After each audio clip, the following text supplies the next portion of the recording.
In our last session of our study of the last days, you will recall that I went through Mark's version of the Olivet Discourse, and we saw all of the elements that were contained in that future prophecy that Jesus gave to his disciples about the destruction of the temple, the destruction of Jerusalem, and then all of the signs of the times that he enumerated, and then concluding with his prediction of his coming in clouds of glory, after which he indicated that that generation would not pass away until all of these things would be fulfilled. And we've looked at some of the critical problems that we face with respect to the time frame that Jesus attaches to all of these things that are included in the Olivet Discourse. And we recall that the time frame that Jesus gave was in direct response to the question raised by his disciples to him when they said, "When will these things take place?" Now, in trying to deal with all of the material that is found in the Olivet Discourse, the first thing we have to wrestle with is our principle of biblical interpretation that we apply to the text. And one of the most important principles of biblical interpretation is that called the sensus literalis. That is often interpreted or translated by the words the literal sense of Scripture. Now that's somewhat misleading because in the way in which people popularly use the term literal translation, they mean by that things take place, they come to pass in exact measure according to what was written in the Scripture.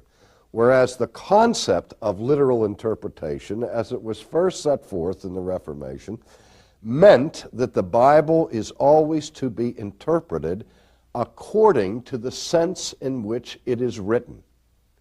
Namely, that there are some forms of literary structure in the Bible that are written in a sense of historical narrative. Other times we encounter the form of poetry. Some language we find is ordinary historical language. Other language is figurative or metaphorical. Now, to keep that in mind, I want to look at the elements in the Olivet Discourse, and we'll use, again, Mark's version as a guide today. And I'm going to make a distinction between ordinary and figurative language. Now, what I mean by ordinary language is what some folks mean by literal interpretation. That is, that the text means exactly what it seems to suggest that it's saying in the ordinary use of words.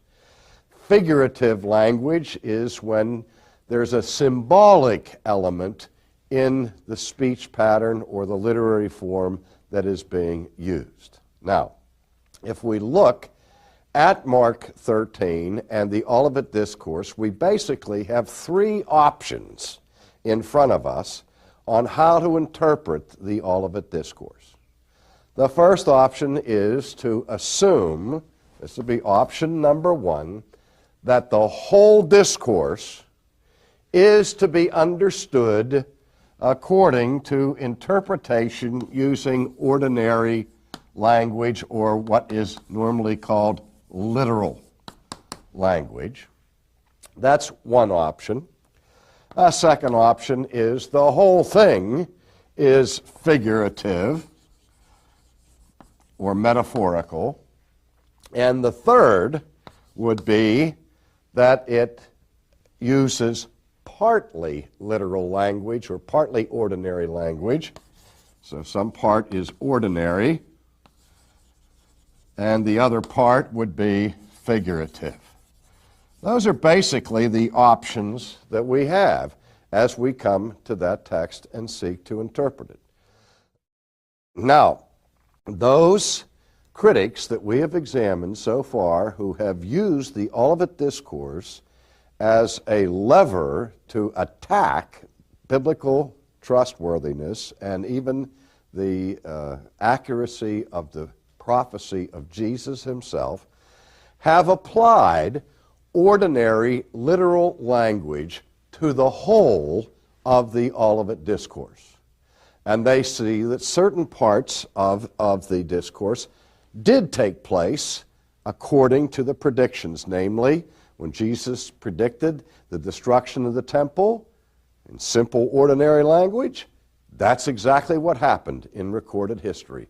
And likewise, the destruction of the city of Jerusalem happened according to the ordinary language that Jesus uses in the Olivet Discourse. But if we apply ordinary language to the third critical aspect or dimension of the content of the prophecy, namely Jesus' return in glory at the end of the age, the critics say that has not taken place literally, and they also give a literal interpretation to the statement, this generation will not pass away until all of these things are fulfilled. So you see then that if you take all of the elements of the Olivet Discourse and apply a literal translation to them, you have serious problems, as the critics have raised.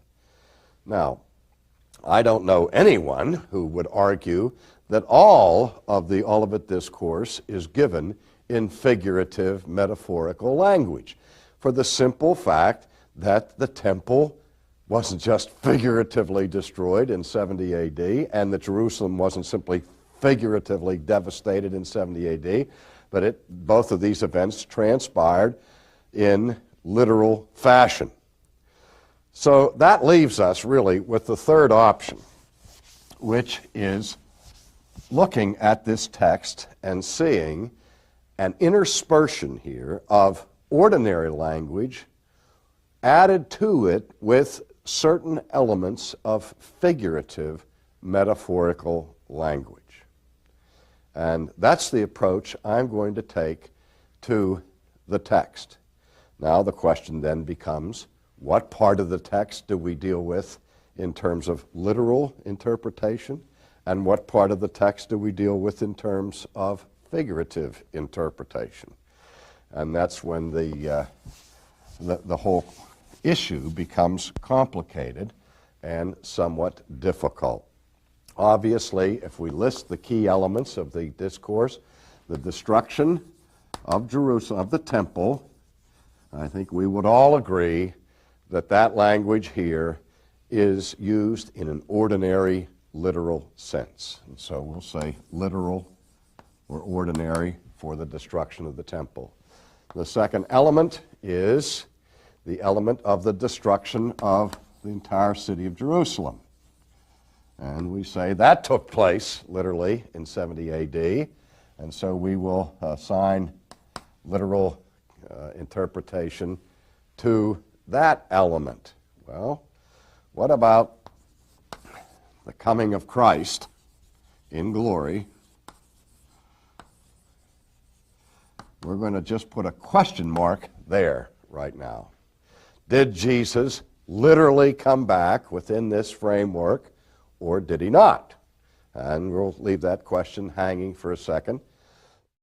And then we have the signs that are enumerated in there, that the disciples would be delivered up to councils, that they would be persecuted, that there would be false Christs arising, that there would be wars, rumors of war, famines, earthquakes, the appearance of the abomination of desolation, and the gospel would go to all nations. Now, I'm going to separate that one out, but we'll say that the signs, for the most part, are understood to be taking place literally. We're talking about real earthquakes, real persecutions, real tribulation, real false messiahs, and so on.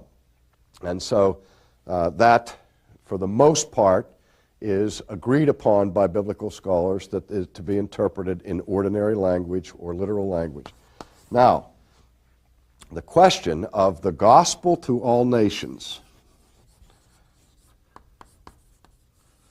is a question.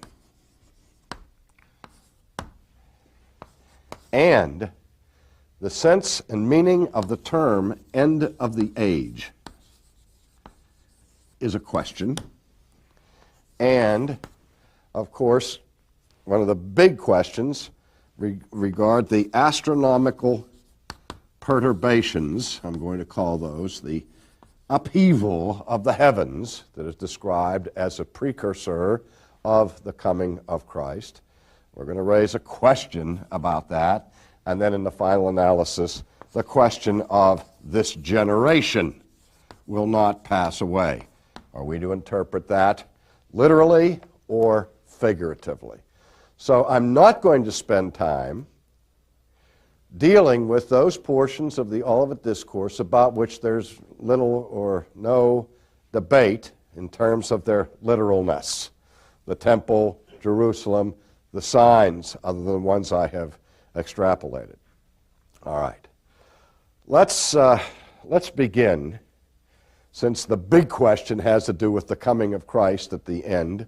Let's leave that one alone for a minute, and let's look at some of these other ones that have questions attached to it. First of all, what does the Olivet Discourse mean when it speaks about the gospel being proclaimed to all nations before the fulfillment of the sum and substance of the Olivet Discourse? In modern Christian expectation, there are many who believe that until the gospel is literally preached to every tongue and every tribe and every people on this earth, until the gospel penetrates every nation on the globe, Christ will not return.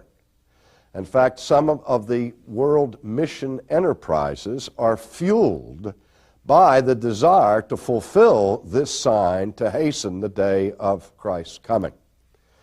Now, my question is twofold with respect to this particular sign. The first place, what is referred to by the nations? I don't know what the Olivet Discourse is referring to with its reference to all nations.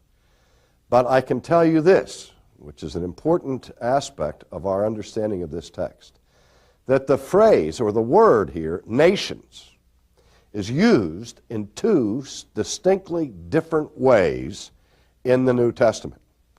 On the one hand, the word ethnoi, or nations, is used on occasion to refer to Gentile nations.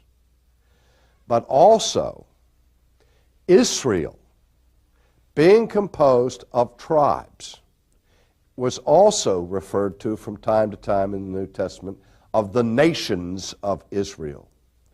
So that this text could simply mean that the gospel would go to all of the tribes or nations of Israel before the fulfillment. Now remember, the link to the other passage that is in dispute when Jesus said, "You will not go over all of the cities of Israel until you see the kingdom of God coming in power," and so on. But now, even though I grant that as a possibility, I don't think that that's what's in view here. I do think that this is a reference to different nationalities, not just Jewish tribes or Jewish nations. So, if we mean by that this literally has to be fulfilled, then obviously the critics have a strong position here to say Jesus said that this was all going to take place within a single generation, and obviously the gospel has not gone to all nations in that time frame. However, if you go to Paul's letter to the Romans, Paul in Romans talks about the gospel having been spread abroad throughout the whole world already by the time he's writing to the Romans, and he's speaking of the known world of that day, that the book of Acts and the mandate to go to Jerusalem, Judea, Samaria, to the Gentile nations was already fulfilled in dramatic manner by the time Paul was writing Romans, and he talks about the gospel having gone out to the whole world. Now, that phrase is an idiomatic expression of the people to refer to the Roman world of the day, and in that case, we would not interpret it literally to mean each and every single nation or tribe or tongue.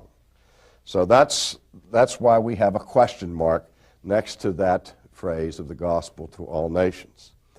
Now, the next one is also key to the whole dispute, and that is what is meant by the end of the age.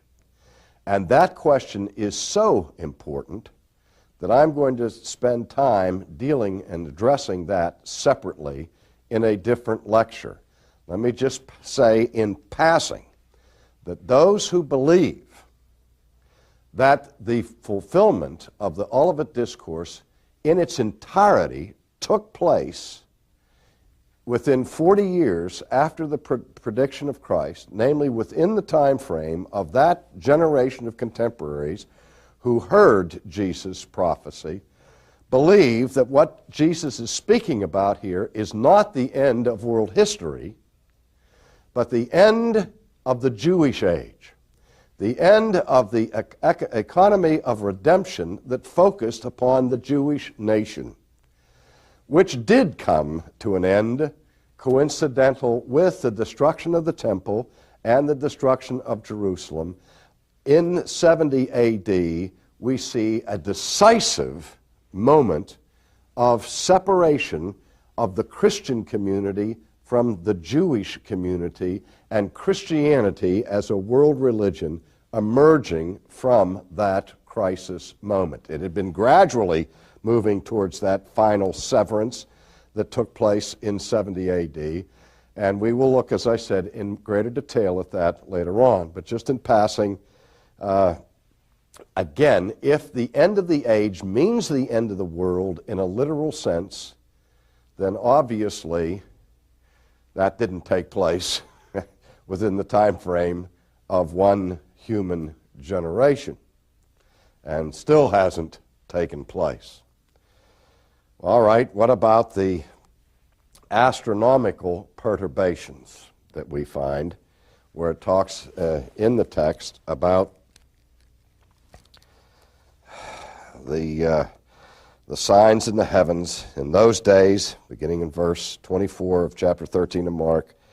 After that tribulation, the sun will be darkened, and the moon will not give its light. The stars of heaven will fall, and the powers of heaven will be shaken. Then they will see the Son of Man coming in the clouds with great power and glory. And then he will send his angels and gather together his elect from the four winds, from the farthest part of earth to the farthest part of heaven. Now, here we're talking about what I call astronomical perturbations, or visible signs, catastrophic signs that take place in the heavens. Now, this raises a very significant question of literary style and form. For this reason, that in the Old Testament, it was not at all uncommon or unprecedented for the prophets of Israel to describe visitations of divine judgment upon the earth by using graphic imagery very similar to this imagery, indicating a catastrophic judgment brought by God upon a city or on a nation in which these events were described in terms of astronomical perturbations that did not take place literally, but were prophetic forms of metaphorical language. Let me give you some examples of those from my book. We read in Isaiah 13, chapter 9, or verse 9, verse 10 and verse 13, the following description of the judgment of God on the destruction of Babylon, or Tyre. Behold, the day of the Lord comes, cruel both with wrath and fierce anger, to lay the land desolate, and he shall destroy the sinners thereof out of it. Now pay attention to this portion. For the stars of heaven and the constellations thereof shall not give their light. The sun shall be darkened in his going forth, and the moon shall not cause her light to shine. I will shake the heavens, and the earth shall remove out of her place. Now this language is almost identical to the language that Jesus uses in the Olivet Discourse with respect to his coming. Now there are other portions in the Old Testament where we see the same kind of language that was used by Old Testament prophecies to predict God's judgment on in events that have already taken place. Tyre was visited by divine wrath. Babylon has fallen, and those prophecies were already fulfilled without a literal fulfillment of these astronomical upheavals or catastrophes. Another passage is from Isaiah 34, verses 3 to 5. Here, Isaiah announces the desolation of Bozrah, which is the capital of Edom, and he does it in the following manner. He says, quote, "The mountains shall be melted with the blood of the slain, all the host of heaven shall be dissolved, and the heavens shall be rolled together as a scroll, and all their hosts shall fall down as a leaf falleth from off the vine, and as a falling fig from the fig tree. For my sword shall be bathed in heaven, behold, it shall come down upon Idumea." Now, this is the language employed by the prophecy of Isaiah of events that clearly did take place without a literal astronomical upheaval. So the point is this: when we come to the Olivet Discourse, as I will look at in our next session, the question is, the big issue with the Olivet Discourse is how we understand this word here, generation. This generation shall not pass away until all of these things are fulfilled.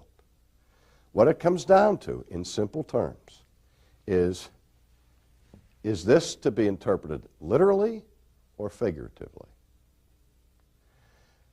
Now, we've seen the astronomical perturbations. If they're interpreted literally, then the only way we can save the Olivet Discourse is to interpret this figuratively, and to look at the coming of Christ in a different way from how we're accustomed to seeing it on this occasion.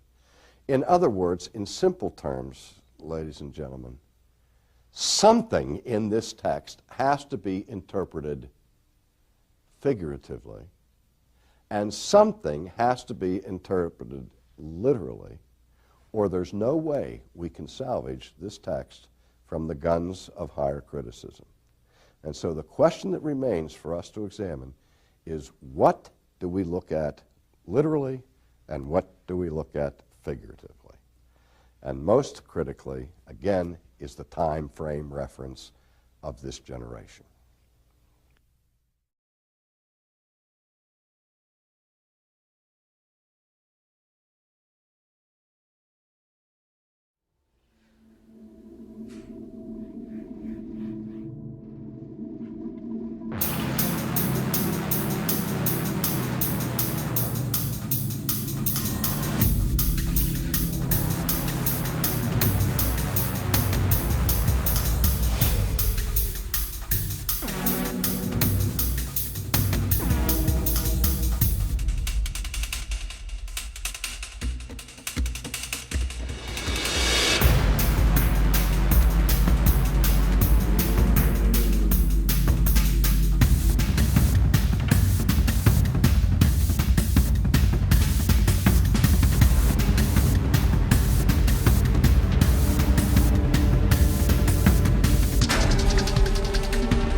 thinking fast, midnight shadows casting past,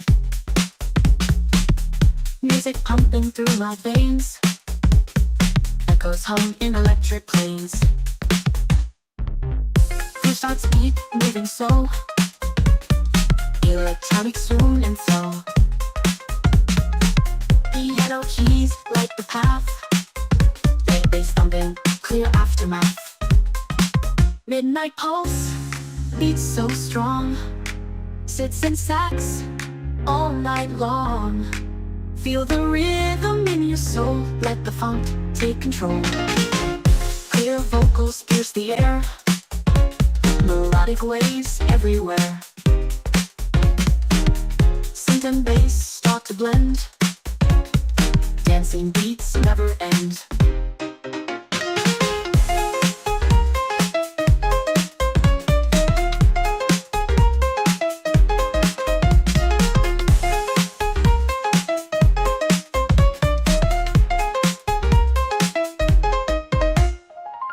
Electric dreams within reach, sax and synths do beseech. Thumping bass in the night, feel the groove take flight. Midnight pulse beats so strong, sits in sax all night long. Feel the rhythm in your soul, let the funk take control. Electric dreams within reach, sax and synths to beseech. Thumping bass in the night, feel the groove take flight. Midnight pulse beats so strong, sits in sax all night long. Feel the rhythm in your soul, let the funk take control. Neon sunrise paints the sky, one last dance before we say goodbye. Electricity fades away, but the memory will always stay.